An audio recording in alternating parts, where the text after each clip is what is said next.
to build a tree from a single seed whose leaves reach out to the entire sky, to build a future from a single mind which reaches out to the entire world.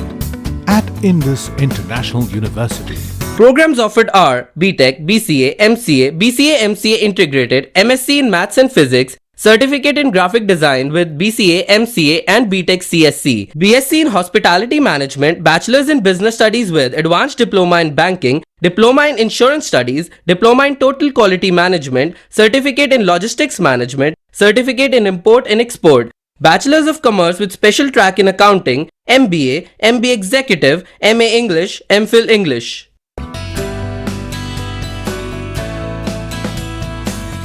UGC certification recognized. Indus International University, creating futures, changing lives. Batu, District Una, Himachal Pradesh. Phone 9318797101 or 2 or 3. Website www.iiuedu.in. Email info@iiuedu.in. SMS IIU to 56677. Break के बाद एक बार फिर आप सभी का स्वागत है। 7C Himachal आजकल में खबरों का सिलसिला जारी है। मुख्यमंत्री प्रोफेसर प्रेम कुमार धूमल अभी तक भी खुलकर घोषणा नहीं कर रहे हैं कि वे विधानसभा का चुनाव हमीरपुर से लड़ेंगे या सुजानपुर से। परिणाम स्वरूप दोनों ही विधानसभा क्षेत्रों में कांग्रेस और भाजपा के टिकटार्थियों की नींद हराम हुई पड़ी है। प्रोफेसर प्रेम कुमार धूमल हमीरपुर से चुनाव लड़ने के संकेत तो देते रहे हैं, लेकिन स्पष्ट घोषणा नहीं कर रहे हैं। इसी कारण भाजपा विधायक उर्मिल ठाकुर भी पिछले 4 वर्षों से कभी सुजानपुर में जाकर पार्टी कार्यकर्ताओं से मेलजोल बढ़ाने लगती है, तो कभी वापस हमीरपुर आकर जनसंपर्क में जुट जाती है। अनिर्णय की इसी स्थिति में कांग्रेस के टिकटार्थी भी अपनी रणनीति तय नहीं कर पा रहे हैं। मुख्यमंत्री प्रोफेसर प्रेम कुमार धूमल द्वारा चुनाव लड़ने को लेकर स्थिति स्पष्ट नहीं किए जाने से हमीरपुर और सुजानपुर विधानसभा क्षेत्रों में भाजपा और कांग्रेस के टिकटार्थियों की नींद हराम हुई पड़ी है। मुख्यमंत्री कभी कभी संकेतों में तो कुछ कह देते हैं, लेकिन स्पष्ट घोषणा करने से बचने का ही प्रयास करते हैं। इस कारण कांग्रेसी भी अपनी चुनावी रणनीति तय नहीं कर पा रहे हैं। सबसे अधिक परेशान भाजपा विधायक उर्मिल ठाकुर हैं, जिन्हें अभी भी पता नहीं है कि उनसे चुनाव हमीरपुर से लड़ाया जाएगा या सुजानपुर से। वास्तव में पुनर्सीमांकन ने हमीरपुर विधानसभा क्षेत्र में काफी फेरबदल किया है।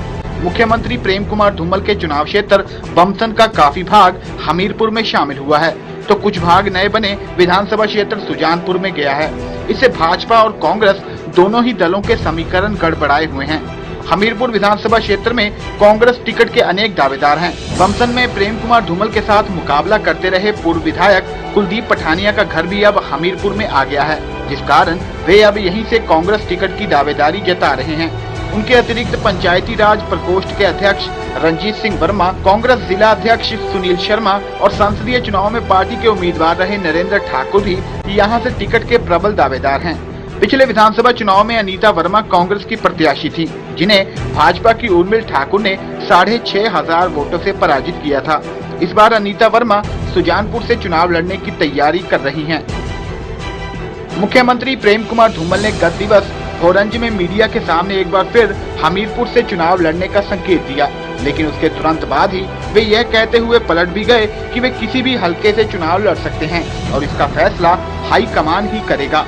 मुख्यमंत्री किन्हीं कारणों से चुनाव लड़ने को लेकर अपने पत्ते नहीं खोलना चाहते हैं। गत वर्ष उन्होंने सुजानपुर में अपनी सक्रियता बढ़ाई थी, तो कयास लगने शुरू हो गए थे कि वे वहां से चुनाव लड़ना चाहते हैं, लेकिन इन दिनों वे हमीरपुर में अधिक सक्रिय नजर आ रहे हैं। मुख्यमंत्री द्वारा पैदा की गई असमंजस की यह स्थिति कांग्रेस और भाजपा के टिकटार्थियों पर भारी पड़ती जा रही है। जसवीर कुमार, 7C हिमाचल आजकल, हमीरपुर। भाजपा सरकार का वर्तमान कार्यकाल पूरा होने को आ गया है, लेकिन पालमपुर में बस अड्डे की हालत ज्यों की त्यों बनी हुई है। बस अड्डे में जगह जगह गड्ढे पड़े हुए हैं, जो बरसात के मौसम में पानी से भरे हुए हैं। कुछ गड्ढे तो इतने बड़े हैं कि बस का पूरा टायर उनमें डूब जाता है। इसके अतिरिक्त यहाँ हर ओर गंदगी का साम्राज्य है। स्टाफ की भी भारी कमी है। पूरा बस अड्डा इश्तिहारों और होर्डिंग से ही भरा पड़ा है। इस संबंध में परिवहन निगम के रीजनल मैनेजर पंकज चड्डा से बात की गई तो उनका कहना था कि बस अड्डे को पक्का किया जा रहा है और स्टाफ की कमी भी शीघ्र पूरी कर ली जाएगी। जो भी अगर कोई लगा के जा रहा है जैसे लिख के गए हैं इमीडिएटली हम उनको नोटिस देंगे। इसका हम एक तो रोज सफाई करवा रहे हैं, दूसरा हम रोज इनको बताते भी हैं कि भाई जो एटलीस्ट आपकी दुकानों का जो भी गंदगी है उसे नाली में ना फेंके, क्योंकि नाली तो जब पहले प्रॉब्लम थी तो देखिए अब जो नाली है दो तरफ से चल रही है, एक ग्राउंड के बीच से निकाली गई नाली बाद में और एक जो हमारा बस स्टैंड है इसके साथ निकल रही है। परंतु सिर्फ अगर कोई फेंके ना गंदगी, उसमें कोई ऐसी चीज़ फेंके, अगर पानी का बहाव के भी रुका नहीं है तो हम इन्हें बताते हैं कि एटलीस्ट वहाँ फेंके ना। भाजपा किसान मोर्चा ने केंद्र सरकार द्वारा खादों की कीमतों में की गई बढ़ोतरी का विरोध किया है। मोर्चा ने इस संबंध में ज्ञापन बुधवार को डीसी के माध्यम से केंद्र सरकार को भी भेजा। मोर्चा के जिला सचिव श्यामलाल शर्मा ने कहा है कि केंद्र सरकार ने खादों की कीमतों में बेतहाशा बढ़ोतरी की है, जिससे किसान व बागवान खाद खरीद नहीं पा रहे हैं। उन्होंने मांग की है कि खाद की कीमतों में की गई इस वृद्धि को तत्काल वापस लिया जाए। ये हमने जो सेंट्रल गवर्नमेंट ने खादों के रेट बढ़ाए हैं तो वो किसानों की कमर तोड़ रहे हैं, इसलिए हमने डीसी के माध्यम से प्रधानमंत्री जी को केंद्र सरकार को सूचित कराया है कि ये जो खादों के रेट है ये आप घटाएं और किसानों को डायरेक्ट सब्सिडी दें, किसानों का खाता खोला जाए और उसमें वो सब्सिडी डायरेक्ट जाए। पुलिस ने सोलन में एक व्यक्ति को 3 किलो चरस के साथ गिरफ्तार किया है। मंगलवार रात को पुलिस के विशेष जांच दल ने सोलन बाईपास चौक के समीप हिमाचल परिवहन की एक बस में चेकिंग के दौरान ये चरस बरामद की। बस में बैठे उक्त व्यक्ति ने ये चरस बैग में छुपा कर रखी थी। पुलिस के मुताबिक ये व्यक्ति कुल्लू का रहने वाला है और उसने चरस नारकंडा में खरीदी थी। वह उसे दिल्ली ले जाने की फिराक में था, लेकिन पुलिस ने उसे सोलन में ही दबोच लिया। मैंने और मेरे स्टाफ ने जो हेड कांस्टेबल है और बस की चेकिंग शुरू कर दी। चेकिंग करते करते जो है जब सीट नंबर 17, 18 और 19 पर पहुंचे तो उस 17 नंबर सीट के ऊपर मोहनलाल बतलाया उसने अपनी गोदी में जो है एक बैग रखा था, तो उसको अपना सामान चेक करवाने के लिए बतलाया तो उसने अपना सामान खोला तो उसके अंदर बैग के अंदर एक प्लास्टिक का लिफाफा माइक्रोन का, जब उसको खोला गया तो उस लिफाफे के अंदर बत्तियों की और जैसे गोलाकार की शक्ल में जो है एक मादक द्रव्य क्या कहते हैं चरस बरामद हुई। प्रदेश के कॉलेजों में केंद्रीय छात्र संघ के चुनावों पर रोक लगाने की कवायद का छात्र संगठन विरोध करने लगे हैं। मंगलवार को विश्वविद्यालय में हुई सभी कॉलेजों के प्राचार्यों की बैठक में चुनाव करवाने की बजाय एससीए के मनोनयन करने की राय बनी थी। इसके बाद इन चुनावों पर रोक लगने की पूरी संभावना बन गई है। इससे छात्र संगठनों में खासा रोष देखा जा रहा है। एबीवीपी के राज्य सचिव अजय भेटा ने कहा है कि एससीए चुनावों पर रोक लगाने के पीछे सरकार व विश्वविद्यालय की मिली भगत है। हिंसा की आड़ में छात्रों के लोकतांत्रिक अधिकारों का गला घोटने की कोशिश की जा रही है। भेटा ने कहा कि इसका डटकर विरोध किया जाएगा।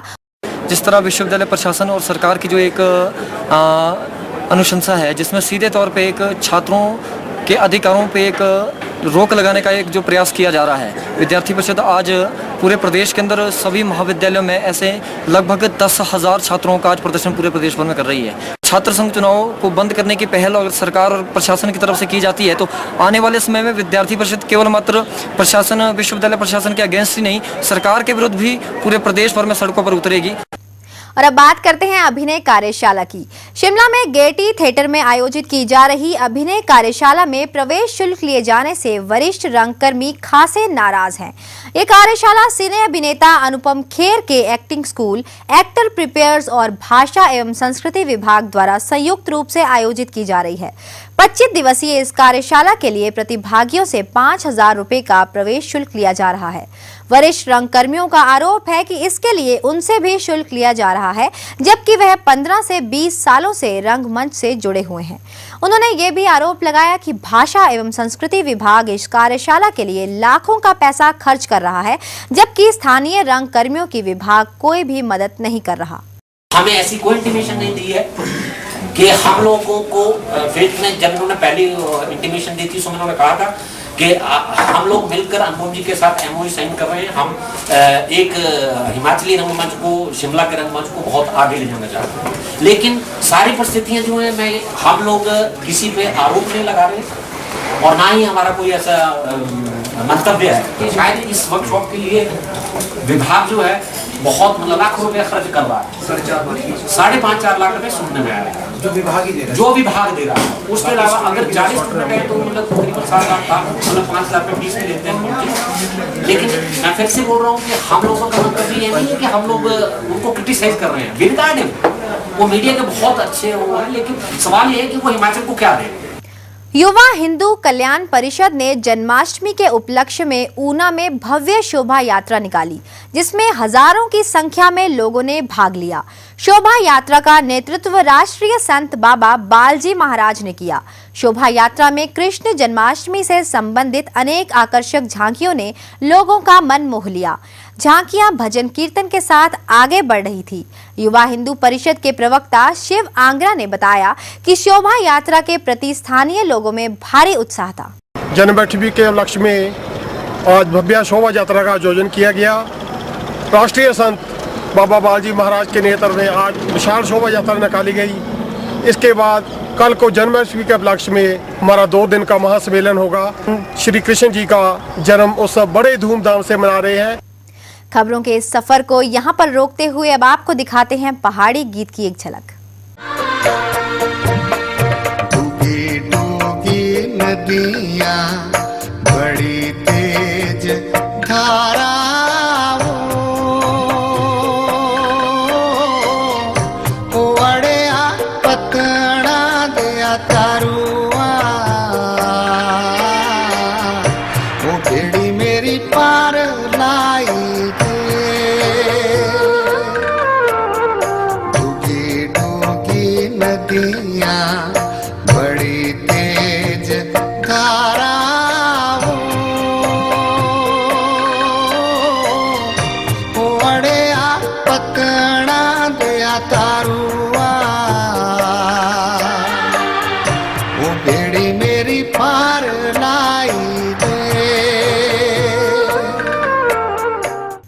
आशा करते हैं कि आपने इस मधुर पहाड़ी गीत का खूब लुत्फ उठाया होगा।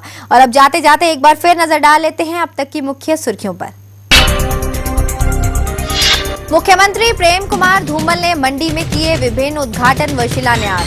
बोले भाजपा सरकार के प्रयासों से प्रदेश तेजी से शिक्षा हब बनने की ओर अग्रसर।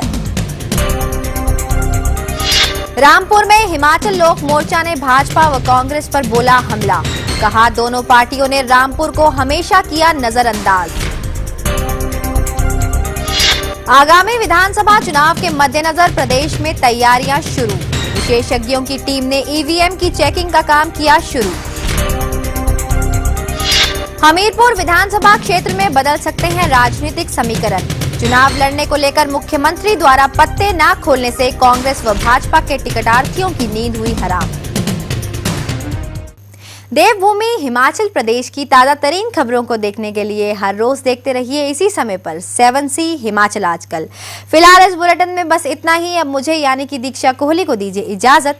देश और दुनिया की तमाम खबरों को देखने के लिए आप बने रहिए 7C के साथ। नमस्कार। हिमाचल आजकल से जुड़ी किसी भी प्रतिक्रिया या सुझाव के लिए संपर्क करें कृष्ण भानु, ठाकुर वाटिका, खलीनी, शिमला 2। Phone number 09816901200, 017726294111। हमारा ईमेल आईडी है himachalasjkal@gmail.com।